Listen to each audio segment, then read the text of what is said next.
Now we know how to filter single unit of data. The same technique can be applied to collection of data. So I'm going to cover 3 different filters to filter collection of data. I'm using the same HTML from last lecture with some modifications. So you can see I have added some more courses in my course collection. I have removed some of the filters from my view and added one more heading along with count of total number of courses in the course collection. Mostly in our applications, we load hundreds of records from database and cache those records in memory using variable. And it happens we don't need to show all of those records at the same time. So we may need to display 10 or 30 records at one time. And AngularJS has a really nice solution for it. So as you can see, I have cached 10 of my courses in memory using courses variable on $scope object. Now I don't want to display all of these records at the same time. Maybe I just want to show 5 at a time or 10 at a time. If I run the application, you can see I'm showing all of the 10 records. So what I want is to limit the number of records based on user's choice.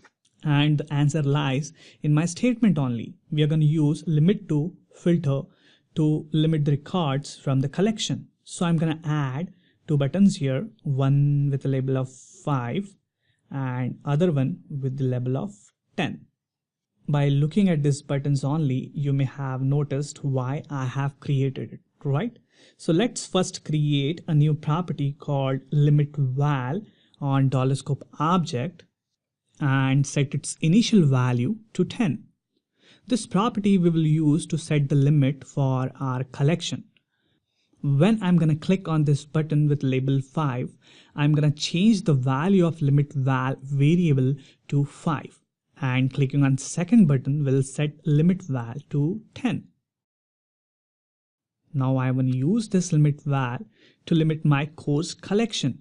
So I'm going to add a pipe character here on my course collection, then limit to filter and limit value as argument. So you can see we can apply collection filter similar to how we apply filter to single value. Let's refresh the application. So as the initial value of our limit_val is 10, we are getting all of the 10 records displayed. Now I'm going to click on this button having label of 5. There we go. My collection has been limited to 5 records. And hence it's displaying only first 5 records from the collection. If you have noticed here on the top, the count of the collection is still 10. That means this filter has kept the actual collection intact. Now if I click on 10, awesome, we are getting 10 latest records from the collection. This is the magic of data binding with filters. The limit to filter can also operate on string values, treating each character as an object in an array, and I want you to try this on your own. Additionally, you don't need to worry about going out of bounds. I mean, limit to filter will return all of the object in an array if you specify a number that is greater than the size of the array. So if I set initial value of limit_val to say 12 and refresh, you can see it's working and giving us all of the 10 records. Now we know how to limit the data from a collection using limit value. But most of the time we need to select and show specific items based on some filter criteria. Maybe I want to show only those records having category of development, or maybe courses with the price of $25. In such case, we can use filter. Yes, the confusingly named filter. So I'm going to add one text input here and give it a model name of search string.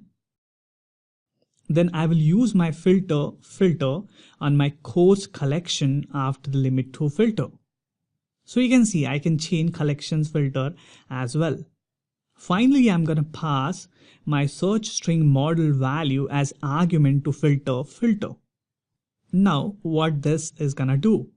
When I'll enter some value here inside this text input, that value will be checked against all of the records from my course collection against all of the properties record by record.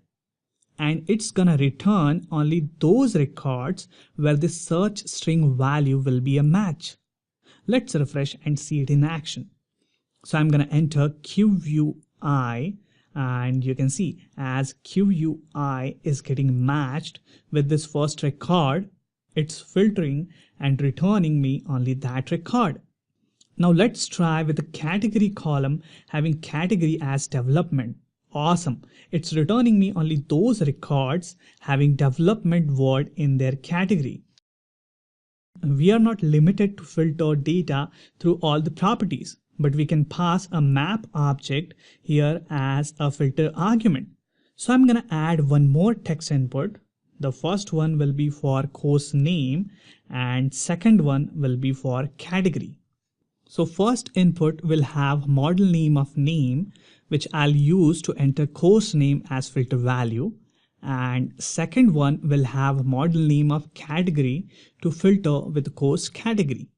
So those models are going to be property values of my map object. And this time I'm going to pass an object as an argument to my filter, which will filter records based on course name and course category. Let's refresh the application. First, I'm going to filter using course name. Let's type NG in the name text input. So you can see it's returning all of the courses containing NG in course name. Next, I'm going to filter with category. So if I enter development, you can see we are getting courses with development category from the existing filtered collection. If I type lifestyle, we are getting courses with lifestyle category. I can even pass a function as argument to my filter. So I'm going to create a function on $scope object, which will return me all the courses having price less than $20. So this function will take all the items from collection one by one and will return only those objects which are going to match with this condition. So I'm going to remove the object map and I'm going to replace it with filter function. Refresh and you can see we're getting only those courses having price less than $25. Now the last and the simplest one is order by filter. So first let me remove my filter from here and I'm going to add order by filter and I want to order my courses by price ascending. You can notice that I have surrounded the property name with quotes. The order by filter will quietly fail if you forget the quotes when hardwiring a property name into a directive expression. Without the quotes, the filter assumes you want to use a scope variable on a controller variable called price. Refresh the application and look at the price column. The prices are arranged from low price to high price. Now if you want to reverse this from ascending to descending, you just need to add a minus sign here before the property name. Refresh once again. There we go. Prices are in descending order from highest price to the lowest price. We can sort by multiple predicates as well. So we can pass array with multiple properties as an argument. Let's sort by name first and then by price descending. Refresh for the final time and there we go. You can see first it's getting sorted by name and then by price descending. You can also pass function name as an argument to this filter like we did in our filter case. So as it's very similar to our previous function example, I want to keep it as an assignment for you guys.